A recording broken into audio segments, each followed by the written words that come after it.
চলুন এক মেয়ের আর তার দুই মায়ের এই অদ্ভুত রূপকথার গল্পটা শুনে আসি। তো আমাদের গল্পের মূল চরিত্র হল ছুটকি নামের এক ছোট্ট মেয়ে। ছুটকি থাকে তার বাবা আর এক ভীষণ অত্যাচারী সৎ মায়ের সাথে। তার জীবনটা একদম দুর্বিষহ।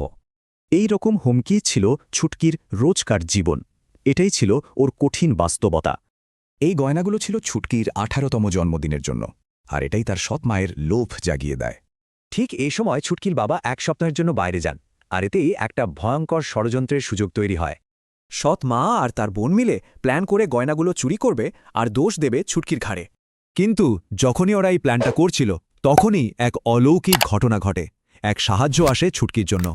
তার আসল মা এসে তাকে এমন এক শক্তি দিল যা ওর কাছে কোনোদিনও ছিল না, কথা বলার শক্তি। শুধু তাই না, তাকে আরও একটা ক্ষমতা দেওয়া হলো, অদৃশ্য হওয়ার ক্ষমতা। ব্যাস, গল্পের মোড়টা এখানেই ঘুরে গেল। ছুটকি আর আগের মতো অসহায় নেই। তাহলে দেখা যাক এই নতুন শক্তি দিয়ে ছুটকি এবার কি করে। খেলাটা তো সবে শুরু। অদৃশ্য হয়ে সে এমন সব কাণ্ড করতে থাকে যা দেখে দুই সৎবোন ভয়ে জমে যায়। ওরা ভাবতে শুরু করে যে ওদের পাপের শাস্তি দেওয়ার জন্য কোনো রেগে থাকা ভূত ফিরে এসেছে। শেষ পর্যন্ত ভয়ে ওরা ভেঙে পড়ে আর প্রতিজ্ঞা করে ছুটকিকে আর কোনোদিনও কষ্ট দেবে না। তো এভাবেই ছুটকি তার লড়াই জিতল, নিজের দুনিয়াটাকেই সে বদলে ফেলল। কিন্তু গল্পের শেষটা মোটেও এমন নয় যা সবাই আশা করে। গল্পটা শেষ হয় ছুটকির হঠাৎ উধাও হয়ে যাওয়ার মধ্যে দিয়ে, যা একটা বড় প্রশ্ন রেখে যায়।